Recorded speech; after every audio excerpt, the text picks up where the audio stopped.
శుక్లాం బ్రహ్మ విచారసార పరమాద్యాం జగద్వ్యాపినీం వీణా పుస్తకధారిణీం అభయదాం జాడ్యాంధకారాపగాం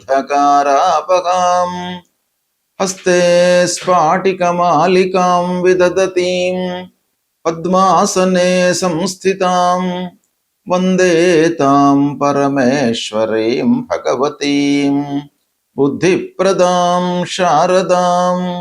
శ్రీ మహాగణాధిపతయే నమః. శ్రీ మహాసరస్వత్యై నమః. శ్రీ గురుభ్యో నమః. శుక్రగోచారము అంటే శుక్రుడి యొక్క సంచారము జాతకునిపైన మానవునిపైన ఎలాంటి ప్రభావాన్ని చూపిస్తుంది? శుక్రుడు నవగ్రహాల లోపల అత్యంత ప్రాధాన్యతను సంతరించుకున్నటువంటి గ్రహము. ఎందుకు అనంటే శుక్రుడు ముఖ్యంగా మనకు జీవితంలో కావలసినటువంటి సుఖ సౌఖ్యాలను, సంతోషాలను, దాంపత్య సౌఖ్యాన్ని, ప్రేమ వ్యవహారాలను, కళలు, చతుషష్ఠి కళలకు సంబంధించినటువంటి అవగాహనను, సంగీత సాహిత్యాలకు, తర్వాత సౌందర్యానికి, ఆకర్షణకు, వివాహాది శుభకార్యాలకు కూడాను కారకుడు శుక్రుడు. విలువైనటువంటి వస్త్రాలు కొనుక్కోవడానికి, ధరించడానికి, సుఖంగా జీవితాన్ని కొనసాగించడానికి శుక్రుడి యొక్క బలము అంటే శుక్రుడు మంచి స్థానాలలో సంచరించడం అనేటువంటిది చాలా ముఖ్యమైనటువంటి విషయము. ఈ విధంగా శుక్రుడు అత్యంత ప్రాధాన్యతను సంతరించుకున్నటువంటి గ్రహము. అయితే శుక్రుడు చాలా స్థానాలలో మంచి ప్రభావాన్ని ఇస్తాడు. శుక్రుడు ముఖ్యంగా 12 రాసులలో ఎక్కువ రాసులలో సంచరిస్తున్నటువంటి సమయంలో మనకు మంచి ఫలితాలను ఇస్తాడు. అయితే అందులో కూడాను శత్రుస్థానము, మిత్రస్థానము, ఉచ్చస్థానము ఇలాంటి స్థానాలలో సంచరిస్తూ గోచార రీత్యా మంచి స్థానంలో ఉన్నప్పుడు మనకు అద్భుతమైనటువంటి ఫలితాలను, జీవితాన్ని సంతోషంగా ఉంచడానికి కారకుడవుతాడు. కనుక శుక్రుడి యొక్క సంచారం గురించి మనం తెలుసుకుందాం. మీనరాశి వారికి శుక్రుడి యొక్క సంచారము తద్వారా ఎలాంటి ఫలితాలు ఉన్నాయో తెలుసుకుందాం. 8 జూన్ 2026 నుండి 4 జూలై 2026 మధ్యకాలంలో కర్కాటక రాశిలో శుక్రుడు సంచరిస్తున్నాడు. అయితే ఈ శుక్రుడి యొక్క సంచారము మీనరాశి వారికి పంచమ స్థానం అవుతుంది. పంచమ స్థానము శుక్రుడికి చాలా మంచి స్థానం. గోచార రీత్యా ఈ స్థానంలో సంచరిస్తున్నటువంటి సమయంలో అద్భుతమైనటువంటి ఫలితాలను శుక్రుడు ఇచ్చే అవకాశం బాగా ఉంటుంది. ఆల్రెడీ గురువు కూడాను పంచమ స్థానంలో ఉన్నాడు.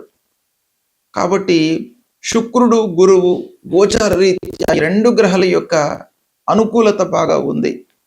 రాహువు, శనీశ్వరుడు ప్రతికూలంగా ఉన్నప్పటికీ ఈ శుక్రుడి యొక్క సంచారం మూలకంగా మీకు శుభప్రదమైనటువంటి ఫలితాలు ఉంటాయి. సంతానం విషయంలో మీరు ఆనందంగా ఉంటారు. అంటే వాళ్ళ యొక్క సెటిల్మెంటు, ఉద్యోగము, వివాహాది శుభకార్యాల విషయంలో మీకు అనుకూలత ఇలాంటివి ఈ సమయంలో మీరు పొందే సూచనలు బాగా కనబడుతున్నాయి. విద్యార్థులకు మంచి ఫలితాలు ఉంటాయి. మంచి స్థాయిలో నిలుస్తారు. ఏకాగ్రతతో మీరు చదువుతారు. ఉన్నత విద్యకి చాలా అనుకూలమైనటువంటి సమయము. సంగీత, సాహిత్య, సినిమా రంగాలలో ఉన్నటువంటి వాళ్లకు, సాఫ్ట్వేర్ రంగంలో ఉన్నటువంటి వాళ్లకు, బ్యాంకింగ్ సెక్టార్లో ఉన్నటువంటి వాళ్లకు, మార్కెటింగ్ వ్యవస్థలో ఉన్నటువంటి వాళ్లకు, ఇక ఉపాధ్యాయ వృత్తిలో ఉన్నటువంటి వాళ్లకు, సంస్థలను రన్ చేస్తున్నటువంటి వాళ్లకు, వీళ్ళందరికీ కూడాను బాగా కలిసి వస్తుంది ఈ సమయము. వ్యాపారస్తులు పెట్టుబడులకు అనుకూలమైనటువంటి సమయమే అయినప్పటికీ కొంత ఆలోచించి పెట్టుబడులు పెట్టడం చాలా అవసరము. కొన్ని రంగాలలో జాగ్రత్త కూడాను అవసరం. ఏంటంటే శని ప్రభావము, రాహు ప్రభావం ఉంది కాబట్టి షేర్ మార్కెట్లో మీరు పెట్టుబడులు పెట్టే సమయం లోపల కొంత జాగ్రత్తలు తీసుకోవాలి. ఇక ఉద్యోగంలో మట్టుకు మీకు బాగా అనుకూలత ఉంది ఈ సమయంలో. రావలసినటువంటి డబ్బు చేతికి అందుతుంది, శుభకార్యాలు చేస్తారు, మిత్రుల యొక్క సహాయ సహకారం లభిస్తుంది. ముఖ్యంగా స్త్రీల మూలకంగా మీకు లాభం కలిగేటువంటి అవకాశాలు కూడాను ఈ సమయం లోపల ఉన్నాయి. ప్రత్యేకంగా మీనరాశిలో జన్మించినటువంటి స్త్రీలకు కూడాను బాగా కలిసి వస్తుంది ఈ సమయము. సద్వినియోగపరచుకోండి. ప్రయాణాల మూలకంగా లాభము చేకూరుతుంది. వాహన సౌఖ్యము, ముఖ్యమైనటువంటి వస్తువులు, ఇంటికి కావలసినటువంటి విలువైనటువంటి వస్తువులు, ఆభరణాలు, వస్త్రాలు కొనుగోలు చేసే అవకాశం బాగా కనబడుతుంది. కొత్త పరిచయాలతో మీకు లాభదాయకంగా ఉంటుంది. ముఖ్యంగా మీ లోపల సెల్ఫ్ కాన్ఫిడెన్స్ అనేటువంటిది బాగా పెరుగుతుంది. తద్వారా మీరు చాలా పనుల లోపల సక్సెస్ను పొందేటువంటి అవకాశం బాగా కనబడుతుంది. దీన్ని సద్వినియోగపరచుకోండి. శుక్రుడు గోచార రీత్యా 6, 7, 10 స్థానాలలో సంచరిస్తున్నటువంటి సమయంలో మనకు ప్రతికూలమైనటువంటి ఫలితాలను ఇస్తాడు. ఇక 1, 2, 3, 4, 5, 8, 9, 11, 12 ఈ స్థానాలలో సంచరిస్తున్నటువంటి సమయంలో శుభ ఫలితాలను ఇస్తాడు. గోచార రీత్యా ఈ స్థానాలు అనుకూలమైనటువంటి స్థానాలు. అయితే శుక్రుడి యొక్క అనుకూలమైనటువంటి స్థానాలు ఎక్కువగా ఉన్నాయి. 12 రాసుల లోపల 9 రాసులలో సంచరిస్తున్నటువంటి సమయము శుభప్రదంగా మనకు శాస్త్రం చెప్తోంది. అంటే దాదాపు 75% శుక్రుడి మూలకంగా అనుకూలత మనకు ఉంది. అయితే ఇందులో రాస్యాధిపతికి శుక్రుడు ఎలాంటి సంబంధం ఉంది, మిత్రుడా, శత్రువ, సమత్వం ఉందా, వీటిని కూడాను మనం పరిగణనలోకి తీసుకొని ఫలితాలను చూసుకోవడం అనేటువంటిది శాస్త్ర సమ్మతం. అయితే ఓవరాల్గా శుక్రుడి యొక్క సంచారం ప్రతికూలంగా ఉన్నప్పుడు మనం ఏం చేయాలి అనేటువంటి విషయాన్ని మనం చూసినట్టయితే శుక్రుడు చాలా విషయాలలో మనకు ప్రధాన భూమికను పోషిస్తాడు.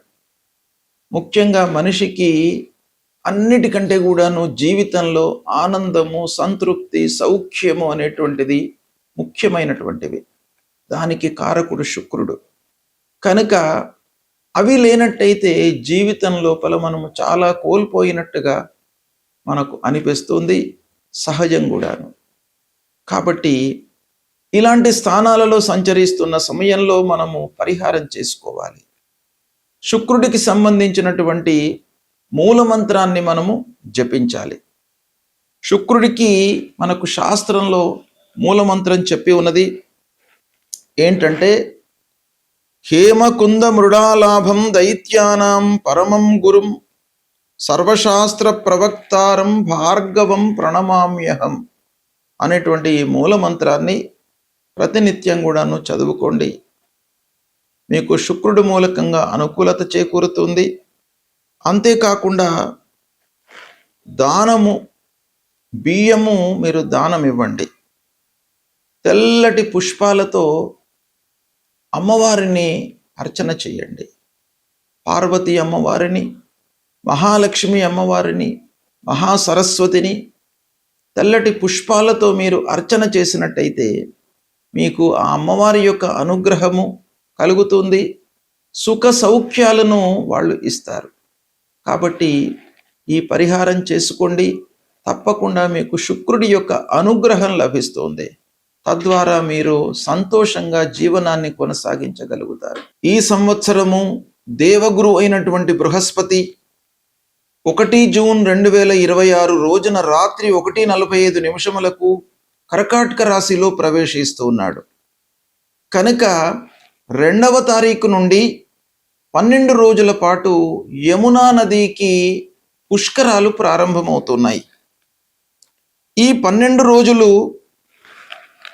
అందరూ కూడాను యమునా నదికి వెళ్ళి స్నానదానాదులు చేసి, తల్లిదండ్రులు గతించినటువంటి వాళ్ళు పితృదేవతల ప్రీత్యర్థమై స్నానము, దానము, తర్పణము, పిండ ప్రదానాలు చేయడం మూలకంగా వాళ్ళు సంతృప్తి చెంది మనకు అనుగ్రహాన్ని ఇస్తారు, ఆశీస్సులను కలిగిస్తారు.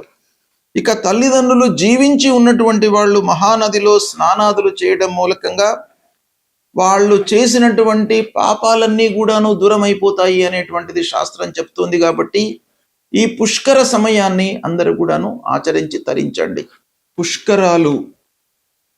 పుష్కరము యొక్క ప్రాధాన్యత ఏంటి అనే విషయాన్ని మనము చూద్దాం. ప్రతి సంవత్సరము దేవగురు అయినటువంటి బృహస్పతి రాశి మారుతూ ఉంటాడు. అంటే ఒక రాశి నుండి ఇంకొక రాశిలోకి ప్రవేశిస్తూ ఉంటాడు. ఆ ప్రవేశించేటువంటి సమయం లోపల మొదటి 12 రోజులు, అంత్యంలో వచ్చేటువంటి 12 రోజులను పుష్కరాలుగా మనము భావిస్తాం. అంటే మేషరాశిలోకి బృహస్పతి ప్రవేశించింది మొదలుకొని 12 రోజుల మట్టుకు గంగా నదికి పుష్కరాలు వస్తూ ఉంటాయి. అలాగే వృషభ రాశిలోకి ప్రవేశించినటువంటి సమయంలో నర్మదా నదికి పుష్కరాలు వస్తూ ఉంటాయి. మిథున రాశిలోకి ప్రవేశించినటువంటి సమయం లోపల సరస్వతి నదికి వస్తాయి. కర్కాటక రాశిలో ప్రవేశించడం మూలకంగా యమునా నదికి పుష్కరాలు అనేటువంటివి వస్తాయి. ఇలా ఒక్కొక్క రాశికి ప్రవేశిస్తున్నటువంటి సమయం లోపల జీవనదులు, పవిత్రమైనటువంటి నదులు మనకు భారతదేశంలో ఎన్నో ఉన్నాయి. కాబట్టి అలాంటి మహానదులకు పుష్కరాలు వస్తూ ఉంటాయి. ఈ సంవత్సరము దేవగురువు బృహస్పతి కర్కాటక రాశిలోకి ప్రవేశిస్తున్నాడు. 1వ తారీఖున రాత్రి 1:45 కర్కాటక రాశిలోకి ప్రవేశిస్తున్నాడు. అంటే తెల్లవారితే నుండి, అంటే 2వ తారీఖు నుండి 12 రోజుల పాటు, అంటే 13 జూన్ వరకు పుష్కరాలు యమునా నదికి వస్తున్నాయి. అయితే ఈ యమునా నదికి పుష్కరాలు రావడము అంటే ఏంటి అనంటే, మన సాంప్రదాయం ప్రకారంగా, మన హిందూ ధర్మం ప్రకారంగా మనకు ఈ జలము, నీటికి అత్యంత ప్రాధాన్యత ఉన్నది.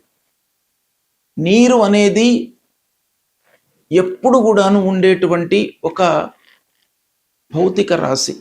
అంటే అన్నీ కూడాను లయమైపోతాయి.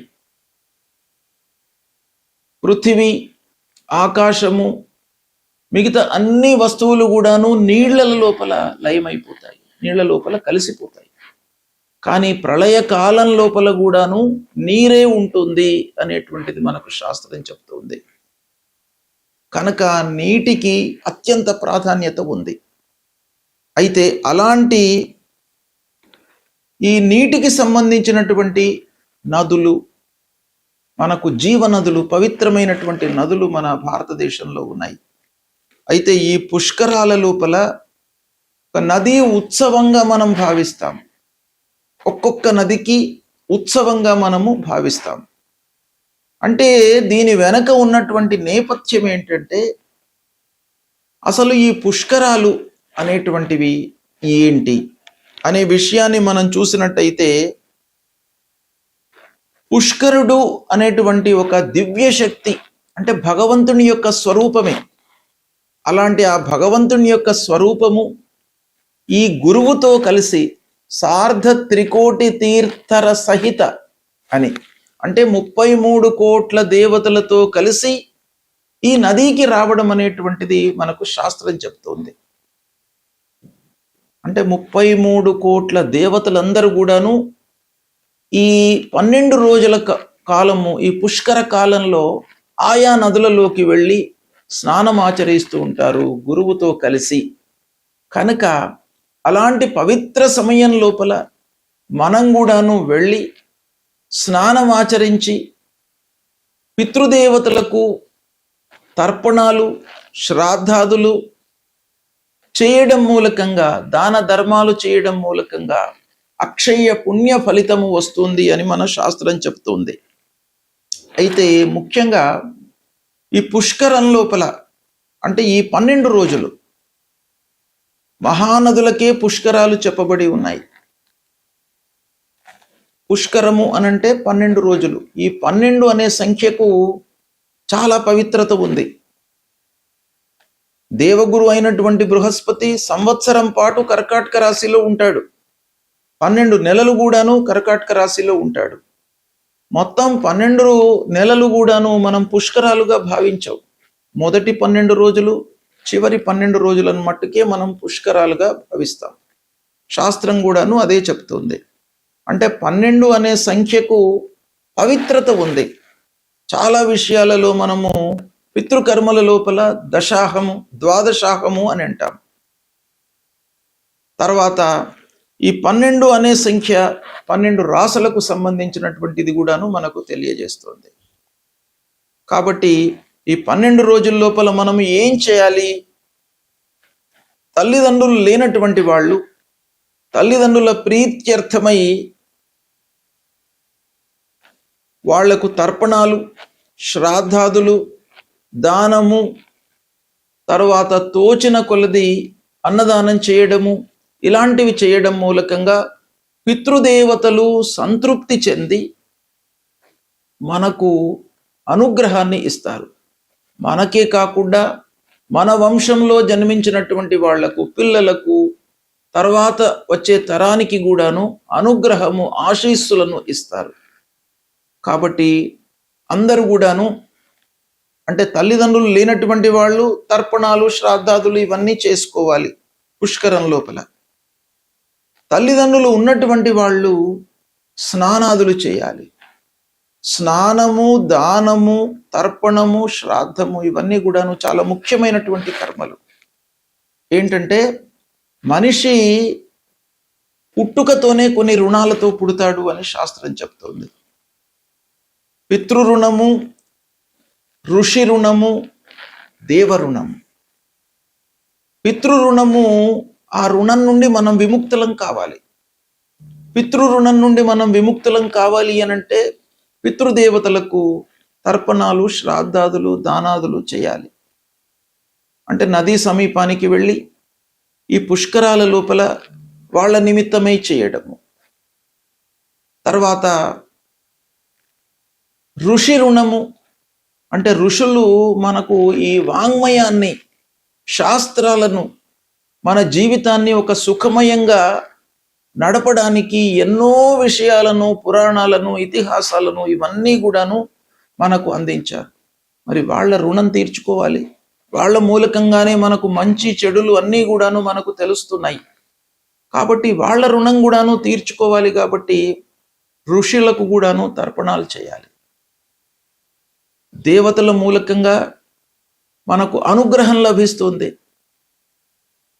కాబట్టి దేవతలకు ప్రతినిత్యం కూడాను అర్చన చేయాలి. తద్వారా ఆ దేవ రుణం అనేటువంటిది తీరుతుంది. ఇలాంటి కర్తవ్యాలు మనకు శాస్త్రంలో చెప్పబడి ఉన్నాయి. కాబట్టి ప్రతి వాళ్ళు కూడాను ఈ పుష్కరాలను సద్వినియోగపరచుకోవాలి. అయితే ఇప్పుడు యమునా నదికి పుష్కరాలు వస్తున్నాయి. ఈ యమునా నది అనేటువంటిది మన భారతదేశంలో అత్యంతమైన పవిత్ర నదులలో ఒకటి. ముఖ్యంగా గంగా, యమున, సరస్వతి అనేటువంటిది త్రివేణి సంగమము మనకు చాలా హిందూ ధర్మంలో మహాతీర్థంగా చెప్పబడి ఉన్నది. అంటే ఎవరైతే ఈ సంగమంలో స్నానాదులు చేయడము, తర్పణాలు వదలడము, తర్వాత శ్రాద్ధాది కర్మలు చేసుకోవడం మూలకంగా అత్యంత పుణ్యము లభిస్తుంది అని శాస్త్రం చెప్తోంది. అయితే ఈ యమునా నదికి సంబంధించినటువంటి పుష్కరాలు వస్తున్నాయి. కాబట్టి యమునా నది యొక్క మాహాత్మ్యం ఏంటి అనేది మనం సూక్ష్మంగా చూసినట్టయితే, యమునాదేవి ఎవరు? సూర్య భగవానుడి యొక్క కుమార్తె. సూర్యుడు మనకు త్రిగుణాత్మికమైనటువంటి ఒక భగవంతుడి యొక్క స్వరూపము. అలాంటి సూర్య భగవానుడి యొక్క పుత్రిక యమునాదేవి, యమధర్మరాజు యొక్క సోదరి. అయితే ఈ యమునా నదికి కృష్ణుడికి చాలా సంబంధం ఉంది. అంటే యమునా నదిలో స్నానం చేయడం మూలకంగా యమలోక భయాన్ని తొలగిస్తారు. అంటే యముని మూలకంగా కలిగేటువంటి భయము, యమలోక భయము దూరం అవుతుంది అని మన పురాణాలు చెప్తున్నాయి. అయితే యమునా నదికి కృష్ణుడికి ఎలాంటి సంబంధం ఉంది? కృష్ణుడి యొక్క బాల్యం మొత్తం కూడాను యమునా నదీ తీరం వద్దనే కొనసాగినట్టుగా మనకు పురాణం చెప్తోంది. మధుర, బృందావనము, గోకులము ఇవన్నీ కూడాను యమునా నదీ తీరంలోనే ఉన్నాయి. సాక్షాత్తు భగవంతుడు అక్కడ నడిచినటువంటి ప్రదేశము, పెరిగినటువంటి ప్రదేశము యమునా నదీ తీరము.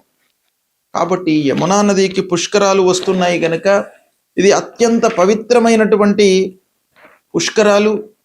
కాబట్టి ఈ పుష్కరాలలో అందరూ కూడాను స్నానము, దానము, భగవంతుడికి సంబంధించినటువంటి స్తోత్ర పారాయణము ఇవన్నీ కూడాను చేయడం మూలకంగా మనకు ఏం కలుగుతుందయ్యా అనంటే పాపక్షయము కలుగుతుంది.